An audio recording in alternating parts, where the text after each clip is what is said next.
Snow never fell on Dorn Station, but the cold still had a way of getting into everything. It slid through the metal seams of the outer hull, curled around the wiring in the walls, and settled into the bones of anyone who worked the night shift.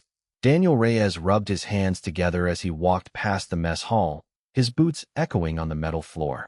He was not thinking about anything strange that morning. He was thinking about breakfast and whether the kitchen still had any of the good bread left. That was when he saw it. Sitting just outside the airlock door, placed almost carefully on the floor, was a tiny knitted hat. It was pale blue, with a small tuft of yarn on top, like a tassel. It looked handmade, the kind of thing someone spends hours making with their own 2 hands. It was small, too small for a human baby, too small for most gloves even. Daniel stopped walking and stared at it for a long moment, unsure if he was seeing it right. "That is new," he said out loud, though no one else was there to hear him. He picked it up carefully, turning it over in his hands. There was no tag, no name, nothing to explain where it came from. He carried it into the mess hall, where a few early risers were already sitting with their trays. He held it up. "Anyone lose a hat?" he asked. The room went quiet, then filled with laughter. A Velayer trader named Koss, sitting near the window with a mug of something steaming and blue, leaned over to look. Koss had 4 eyes, 2 of which blinked independently of the other 2, and right now all 4 were fixed on the tiny hat with obvious confusion. "What creature wears that?" Koss asked. "It is too small for your kind. Too small for mine. Too small for anything I know." "That's the funny part," Daniel said, setting it down on the table. "I don't know either." Word spread quickly through the station. By midday, half the crew had come by to look at the strange little hat sitting on a shelf in the common room. Some of the alien delegations found the whole thing baffling. A Threll biologist named Orsa examined the stitching closely, running one long finger over the yarn. "This was made by hand," Orsa said. "Not by machine. Someone spent real time on this. But for what purpose? It fits no creature I can think of on this station." "That's humans for you," said Priya Nair, the station's medic, walking by with a tray of supplies. "We make things for no reason sometimes. Just because we feel like it." "No reason." Orsa tilted her head, clearly struggling with the idea. "You spend hours of effort and resources with no clear reason." "Sometimes," Priya said, smiling. "Sometimes we just want to make something nice." This confused the alien crew more than anything else that had happened that week. On most of their homeworlds, every object had a clear purpose, built for a task, and nothing more. The idea of spending hours making something small and soft, with no obvious use, was strange to them. Koss even tried to calculate what practical function the hat might serve, testing it against the cold air vents, checking if it could filter dust, wondering if it had some hidden technological purpose. It did not. It was simply a hat. A small, soft, handmade hat with no name attached, and no clear owner. By evening, the mystery had become something of a station joke. Crew members walked past the shelf and made guesses. Maybe it belonged to a very small robot. Maybe someone was pranking the new alien delegates. Maybe it fell off a passing cargo ship and drifted in through the airlock by accident, though that explanation made little sense given how clean and dry the hat was. Daniel found himself glancing at it more than once during his shift. There was something about it that stuck in his mind. It felt oddly personal, like a gift meant for someone specific, left in the wrong place by mistake. He taped a small note to the shelf beside it, written in simple black letters. "If lost, please claim." No one came forward. Days passed, and the hat remained where it was, tucked between an old data pad and a broken coffee mug that nobody had bothered to throw away. The busy pace of station life moved on. Cargo ships came and went. Trade negotiations between the human delegation and the 3 alien factions continued, slow and careful, each side still learning how the others thought and spoke. Dorn Station was one of the few neutral meeting points in this part of space, and keeping the peace between species with very different customs was not always easy. Still, every now and then, someone would stop by the shelf, pick up the tiny hat, turn it over in their hands, and set it back down with a shrug. It became part of the background of the station, a small unanswered question sitting quietly on a shelf, waiting for something none of them could yet imagine. The hat sat on the shelf, small and patient, as if it somehow already knew its true purpose was still waiting to be discovered. Cargo Bay 3 smelled like burnt metal and engine oil, and Koss hated every second of it. The Velair trader stood near the loading ramp, watching as a heavy crate was lowered slowly from the belly of his ship. For crew members guided it down with careful hands, moving as if the crate held something far more fragile than metal or fuel. It did. Word had already spread that Koss was bringing something unusual this trip, though nobody on the station knew exactly what. He had requested, in a message sent days earlier, that Dorn Station prepare its stable incubation chamber, the same one normally used for delicate scientific experiments and rare biological samples. That request alone had raised more than a few eyebrows among the station staff. "You want to explain what's in there?" Daniel asked, arms crossed, watching the crate settle onto the cargo bay floor. Koss glanced around the room before answering, his four eyes checking the corners as if worried about being overheard. "An egg," he said finally, his voice low. "A very rare egg. From a species that is nearly gone." "Gone how?" Priya asked, stepping closer. "War," Koss said simply. The homeworld of these creatures was caught in the middle of a conflict between two larger powers. Their forests burned. Their nesting grounds were destroyed. What eggs remained were scattered, hidden, smuggled out by anyone brave enough or foolish enough to try. I was one of the foolish ones. He placed a hand on the crate, almost protectively. "This is a dragon egg. One of the last known to exist outside of captivity, kept by those who caused the destruction in the first place. I need somewhere safe to keep it until proper transport arrives to take it to a protected sanctuary. Your station has the only stable incubation chamber I trust in this entire sector." The room went quiet. Even Orsa, who had wandered over out of curiosity, went still at the word dragon. On many worlds in this part of space, dragons were more legend than fact, creatures spoken of in old stories, rarely seen, and even more rarely trusted. They were known for being proud, dangerous, and fiercely independent, bonding with almost nothing and no one. "You're sure it's safe to keep here?" Daniel asked. "Around people?" "It is only an egg," Koss said.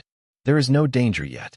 The danger begins later, if it hatches somewhere unprepared or falls into the wrong hands." After a long discussion with the station's leadership, permission was given. The crate was moved carefully to the incubation chamber, a small room lined with soft lighting and steady, controlled heat. When the crate was finally opened, the crew gathered around to see it for the first time. The egg was larger than anyone expected, about the size of a large melon, with a deep green shell covered in fine golden lines that seemed to shimmer faintly under the chamber lights. It sat nestled in a bed of soft, insulating material, perfectly still, giving no sign of the life waiting inside it. "It's beautiful," Priya said quietly, leaning down to look closer. "It is fragile," Koss corrected, though his voice softened slightly as he looked at it too. "This species needs careful warmth, steady temperature, and quiet surroundings. Sudden changes can be dangerous during incubation." Over the following days, the egg became something of a quiet wonder aboard the station. Orsa monitored it closely, adjusting the chamber's settings based on what little data existed about dragon biology. Most of what was known came from old texts and second-hand accounts, since live dragons were almost never studied up close. The alien delegations kept a respectful distance, still uneasy about having such a creature, even an unhatched one, so close to their living quarters. Daniel found himself visiting the incubation chamber more often than he needed to. There was something calming about watching the eggs sit there, safe and steady, a small piece of a dying world being kept alive against the odds. He did not know why he felt so drawn to it, only that he did. One evening, about 2 weeks after the egg's arrival, Orsa noticed something unusual on her monitoring equipment. The egg's internal temperature had shifted slightly, and faint movement could be detected beneath the shell. She called Koss immediately. "It's early," Koss said, staring at the readings with visible worry. "Much earlier than it should be. Something is wrong, or something is different about this one." "Different how?" Daniel asked, standing nearby. "I don't know," Koss admitted. "Dragons of this kind normally take much longer to hatch. If it is coming now, we are not ready. We do not have everything a newborn needs." The chamber lights flickered gently as the equipment adjusted to the sudden change in temperature. Everyone in the room stood watching the egg, which had begun to tremble ever so slightly, tiny cracks beginning to form along its golden lines. Whatever was happening, it was happening now, ready or not. Kos placed both hands against the containment glass, his 4 eyes wide with a mixture of fear and wonder. "It's hatching," he whispered. "Right now? It's hatching." The sound came first, a soft cracking noise, like ice breaking on a frozen pond. Then came the movement, small tremors running across the golden lines of the shell, growing stronger with every passing second. Everyone in the incubation chamber stood frozen, watching, none of them quite sure what to do. "Should we touch it?" Daniel asked, his voice tight. "No," Kos said sharply. "Let it break free on its own. Interfering now could hurt it." The cracks spread wider, and a small piece of shell fell away, revealing a sliver of dark, wet scale underneath. A tiny sound came from inside, a thin, high-pitched noise, somewhere between a squeak and a growl. The room held its breath. Piece by piece, the shell broke apart, until finally, with one last push, a small creature tumbled out onto the soft, insulating material below. It was no bigger than a house cat, its body covered in deep green scales still slick from the egg, its wings folded tightly against its sides like wet paper. Its eyes were closed, and its whole body trembled. "It's here," Priya breathed, stepping closer despite Kos's earlier warning. The newborn dragon let out another thin cry, its small body shaking harder now. Orsa moved quickly to her monitoring equipment, her fingers flying across the controls. "Something is wrong," she said, worry creeping into her voice. "Its body temperature is dropping. Fast." "That shouldn't happen," Kos said, moving closer. "Dragons of this kind are born already regulating their own heat. This one—" He stopped, studying the trembling creature more closely. "This one hatched too early. Its body isn't ready yet." The dragon's cries grew louder, more desperate, its small claws scraping weakly against the floor as it tried and failed to lift its head. Priya, trained for emergencies of every kind, dropped to her knees beside it without hesitation. "We need heat," she said. "Now? Blankets, lamps, anything." The room burst into motion. Daniel grabbed the nearest heat lamp and angled it toward the shivering creature. Orsa adjusted the chamber's temperature controls as high as she dared. Someone else ran for extra blankets from the medical bay. Despite all of it, the dragon kept shivering, its cries growing weaker instead of stronger, a sign that worried Priya more than anything else. "It's not enough," she said. "The lamp is warming the air, but its skull, its body, it needs something touching it directly, something that holds heat close." Kos shook his head helplessly. "We do not have anything made for a creature this size. Nothing was prepared for such an early hatching." Daniel's mind raced, searching for anything that might help. Then, without quite knowing why, an image flashed into his thoughts.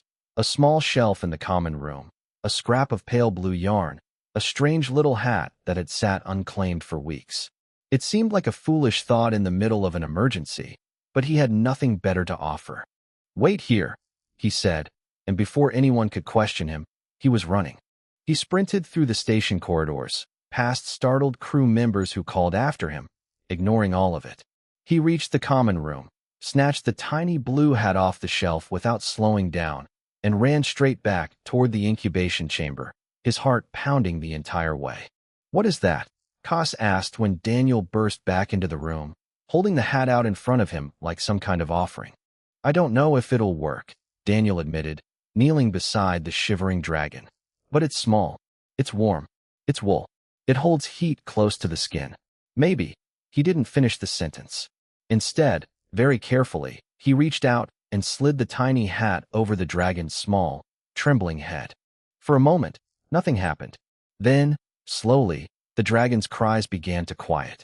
Its shivering eased. Its small body, which had been curling tighter and tighter, began to relax against the warm material of the blankets beneath it. It let out a soft sound, almost like a sigh, and nuzzled its head deeper into the snug little hat. The room went completely silent. "It stopped shaking," Priya whispered, staring in disbelief. Orsa checked her monitoring equipment again, her 4 fingers hovering over the readings. "Its temperature is rising. Slowly but steadily. Whatever that is, it's working." Daniel looked down at the small dragon, now calm and breathing steadily, its tiny claws curling gently against the blanket. He remembered the note he had taped to the shelf weeks earlier. If lost, please claim. Nobody had ever come forward to claim the hat. Not until now. Not until this small, fragile creature, born too early into a world it did not yet understand, had reached out and claimed it as its own. 3 days after the hatching, the little dragon still refused to take off its hat, and by now, nobody was trying to make it. It slept curled beside the heat lamp in the incubation chamber, waking every few hours to eat, stretch its small wings, and let out soft chirping sounds whenever someone new walked into the room. The crew had taken to calling it Hatling, since no one could agree on anything fancier, and the name had simply stuck. What surprised everyone most was not the dragon's quick recovery, but who it seemed most drawn to. Whenever Daniel or Priya entered the chamber, Hatling's head would lift immediately, its small body wiggling with excitement, claws scratching eagerly against the floor. With others, even kind and gentle ones like Orsa, it remained calm but distant, watching from a careful distance rather than rushing forward. "This is not normal," Ka said one afternoon, watching Hatling nuzzle against Priya's hand as she checked its healing scales. "Dragons of this kind do not bond easily. Not with their own kind, let alone with another species entirely. Some go their whole lives without forming a single close bond." "Maybe it just likes us," Priya said, smiling as Hatling gave a contented little huff. "Maybe," Ka said, though he did not sound convinced. "Or maybe it remembers who saved its life." Orsa, standing nearby with a data pad in hand, tilted her head thoughtfully. "There may be a simpler explanation. In many species, the first strong scent or warmth in infant experiences becomes deeply tied to trust and safety.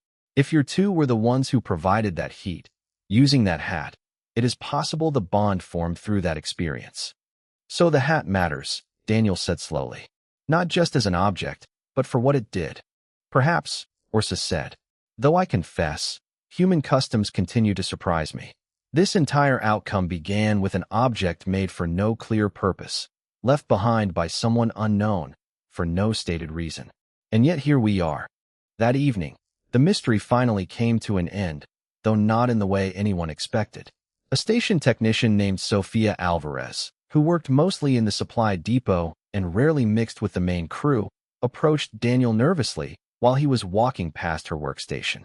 "I heard about the hat," she said quietly. "The one the dragon is wearing." Daniel stopped. "You know something about it?" Sophia nodded, looking almost embarrassed. "I made it. Months ago. My best friend back on Earth just had a baby, and I wanted to send something handmade instead of buying something from a store. I knit in my off hours sometimes. It helps me relax. I finished it, packed it up for the next supply transport heading home, and then," she sighed, "there was a mix-up with the outgoing cargo. Half of it got left behind by mistake. I looked for it for weeks, but I figured it was lost in the shuffle, maybe thrown out by accident. I never imagined it ended up sitting on a shelf in the common room." "So it really was just a gift," Daniel said, half to himself. "Nothing more than that." "That's the funny part," Sophia said. "It wasn't made for anything special. Just something small and warm, made with a little bit of care, meant for someone I love. I never thought it would end up saving a dragon's life." Word of Sophia's story spread through the station quickly, and something shifted in the way the alien delegations viewed the whole strange event. What had once seemed like a confusing human habit, spending time and effort making something with no clear function, now looked different in hindsight. It had turned out to matter more than almost anything else on the station. Koss found Daniel later that evening, standing near the incubation chamber, watching Hatling sleep peacefully with the little blue hat still snug on its head. "Your kind puzzles me," Koss admitted. "You build things for reasons even you cannot always explain. And yet, somehow it works out. This creature is alive because of something made with no purpose beyond kindness." "Maybe that's the purpose," Daniel said. "Kindness doesn't always need a bigger reason." Koss considered this for a long moment, his 4 eyes studying the sleeping dragon. "Perhaps humanity's strangeness is not a weakness after all," he said slowly. "Perhaps it is something closer to a strength, one my people have simply never learned to recognize." Hatling continued to grow stronger every day, its scales deepening in color, its small wings gaining strength. It stayed close to Daniel and Priya whenever it could, following them through the chamber, chirping happily at their presence. The tiny blue hat remained on its head through it all, a little snug now as its skull slowly grew, but Hatling showed no interest whatsoever in giving it up. None of them yet knew that this quiet, peaceful chapter was about to come to an end. Somewhere beyond the edges of charted space, word of a surviving, healthy dragon hatchling had already begun to spread, reaching ears that should never have heard it at all. The message arrived quietly, buried among a dozen routine trade requests, easy to miss if the station's communications officer had not happened to notice the strange encryption pattern wrapped around it. It took nearly an hour to decode fully, and when it finally appeared on screen, the words made Koss go pale. "They know," he said, staring at the message with visible dread. "Somehow, they know about the hatchling." Daniel leaned over to read the decoded text. It was short, cold, and businesslike, the kind of message written by people who had done this sort of thing many times before. It named the station. It named the dragon, referring to it only as valuable cargo. It offered no threats directly, but the implication was clear enough without them. "Who sent it?" Priya asked, arms crossed, her earlier warmth replaced by sharp focus. "Remnants," Koss said grimly. "Leftover fighters and profiteers from the same conflict that destroyed the dragon's homeworld. When the war ended, some of them turned to smuggling instead, hunting down whatever rare creatures survived and selling them to collectors willing to pay enormous sums. A living, healthy hatchling like this one would be worth more than most of them will earn in a lifetime." "How did they even find out?" Daniel asked. "We kept this quiet." Koss's expression darkened further. "Word travels faster than caution allows, especially among traders and cargo crews. Someone talked, whether out of carelessness or greed, I cannot say. What matters now is that they are coming, and soon." The station's leadership called an emergency meeting that same evening, gathering representatives from every delegation aboard, human and alien alike. The tension in the room was thick as the message was read aloud, and for a while, no one spoke at all. "We hand it over to proper authorities," suggested one of the Thrall delegates, his voice careful and measured. "Let those with the resources to protect it handle the matter. It is not our responsibility to fight smugglers." "And which authorities would that be?" Koss asked sharply. "The same governments who allowed this species to be hunted to near extinction in the first place? Some of those in power now profited from the very war that destroyed its home. I do not trust them with something this rare." "Then what do you suggest?" the Thrall delegate asked. "We protected ourselves," Daniel said, stepping forward before Koss could answer. "Here, on this station." Murmurs spread through the room, some skeptical, some thoughtful. Orsa raised a hand for attention. "This station is not built for combat," she pointed out. "We have basic defenses, nothing more. If these smugglers arrive with real firepower, we may not be able to hold them off." "Maybe not with firepower alone," Daniel agreed. "But we don't have to fight the way they expect us to." Over the following 2 days, the station transformed. What had once been a quiet trading post buzzed with new purpose. Human engineers worked alongside alien technicians, adapting cargo scanners into early warning systems, reinforcing airlocks, and rigging non-lethal countermeasures throughout the corridors leading to the incubation chamber. Daniel led much of the effort, drawing on ideas that seemed strange to the alien crew at first, using ordinary tools and equipment in ways nobody expected. "You want to use the cargo nets as a trap?" Orsa asked, watching him rig heavy netting above one of the main corridors. "They're strong, they're quiet, and nobody expects a trap made out of cargo netting," Daniel said, tightening the last knot.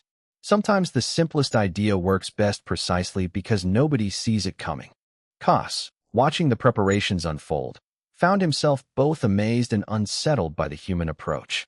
Where his own people might have focused on raw defensive strength, the humans focused on creativity, improvisation, and using whatever was already at hand. It was messy, it was strange, and somehow, it seemed to be working. Through it all, Hatling remained close to the center of the station's efforts, sensing the tension in the air even without understanding its cause. It stayed near Daniel and Priya whenever possible, its small body tense, its chirps quieter and more watchful than before. The little blue hat still sat on its head, now noticeably snug against its growing skull, but it clung to the worn piece of fabric as tightly as ever. "It knows something is wrong," Priya said one evening, stroking the dragon's scales gently as it pressed against her side. On the final night before the expected arrival of the smuggler's ship, the crew gathered one last time near the incubation chamber, checking their preparations, running through plans, doing their best to steady their nerves.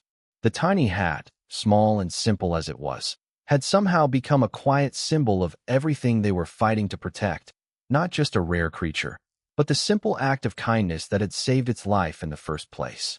"Whatever happens tomorrow," Daniel said, looking around at the mixed group of humans and aliens standing together, "we're not doing this because someone ordered us to. We're doing this because it's right." Koss nodded slowly, his four eyes steady with new resolve. "Then let them come," he said. "We will be ready." Outside the station, unseen and unheard, a dark shape moved slowly through the void, engines humming low, drawing steadily closer with every passing hour. The warning alarm sounded just after midnight, a low, steady pulse echoing through every corridor of Dorn Station. Daniel was already awake, already moving, his boots pounding against the metal floor as he made his way toward the command deck. Around him, the station came alive with quiet, practiced urgency, humans and aliens alike moving to the positions they had rehearsed over the past 2 days. "Ship confirmed," Orsa called out from her console, her voice steady despite the tension in the room. "Unmarked. No registered identification. Matches the profile from the message." "How many?"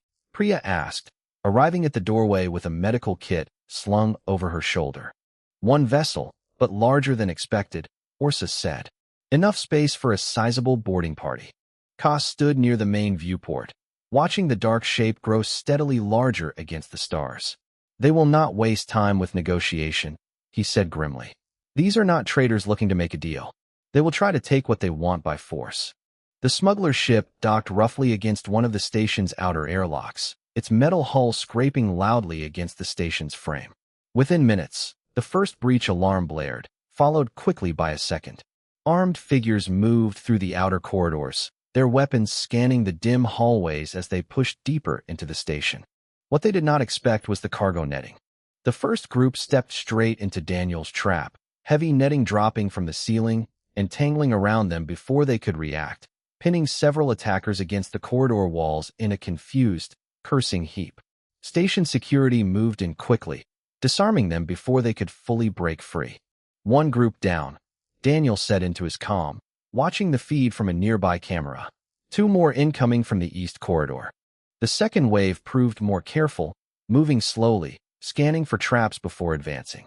This time, the station's engineers used a different tactic, flooding the corridor with dense smoke from repurposed cooling vents, disorienting the attackers just long enough for Priya and a small team to slip in from behind, using stun equipment borrowed from the medical bay to subdue them one by one.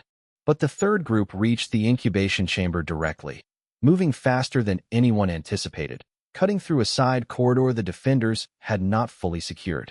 Inside the chamber, Hatling let out a sharp, high-pitched cry the moment the door was forced open, its small body tensing, wings flaring wide despite their still limited strength. The dragon backed against the far wall, baring newly formed teeth at the armed figures pushing into the room. "There it is," one of the attackers said, raising a containment device. "Grab it quickly." What happened next surprised everyone, including the attackers. Hatling, cornered and afraid, did something none of them expected. Flames, small but fierce, burst from its throat, scorching the floor in front of the advancing figures and forcing them back in shock. It was young, its fire weak compared to what a grown dragon might produce, but it was enough to buy precious seconds. Daniel and Koss arrived moments later, rushing through the doorway just as the attackers regrouped, clearly startled but not yet defeated. "Stand down," Daniel shouted, though he already knew they wouldn't listen. The fight that followed was short but fierce, a mix of hand-to-hand struggle, more well-placed traps, and Hatling's continued bursts of flame keeping the attackers scattered and unable to organize properly. Koss fought with surprising skill, using his knowledge of smuggler tactics against them, while Daniel worked to keep Hatling shielded behind him whenever possible. Slowly, steadily, the tide turned. Station security reinforcements arrived, subduing the last of the attackers one by one, until finally, the chamber fell quiet except for heavy breathing and the soft, worried chirping of the young dragon still pressed against the wall. It's over, Priya said, arriving breathless at the doorway, relief flooding her voice as she saw Daniel standing safely, Hatling unharmed beside him. They're all secured. Simple ideas, Daniel said, managing a tired smile. Sometimes that's all it takes. Hatling, sensing the danger had passed, finally relaxed, moving cautiously toward Daniel and pressing its head against his leg, a soft, tired chirp escaping its throat. The little blue hat, though scorched slightly at one edge and clearly too small now for its growing head, remained stubbornly in place, held tight by whatever quiet loyalty had formed between the dragon and the object that first kept it warm. In the days that followed, the captured smugglers were handed over to a neutral peacekeeping authority, one Kosh trusted more than most, and word of the failed attack spread quickly through the sector. Far from weakening the alliance between humans and the alien delegations, the shared victory strengthened it, forging a bond built on more than just trade agreements and careful diplomacy. Sophia, hearing the full story of how her small, forgotten gift had ended up saving a life and helping defend an entire station, found herself laughing quietly to herself one evening in the supply depot. I really did just make a baby hat, she said to no one in particular, shaking her head in disbelief. She started knitting again not long after, this time with a clear purpose in mind. A larger hat, made specifically for a young, growing dragon who refused to give up his first one no matter how tightly it now fit. Hatling wore both hats eventually, one old and one new. A small, stubborn reminder to everyone aboard Dorn Station that even the simplest, most ordinary gestures could end up mattering more than anyone ever expected. As the station settled back into its usual quiet rhythm, humans and aliens alike found themselves looking at each other a little differently, a little more openly, bound together now by something far stronger than any trade agreement had ever managed to create.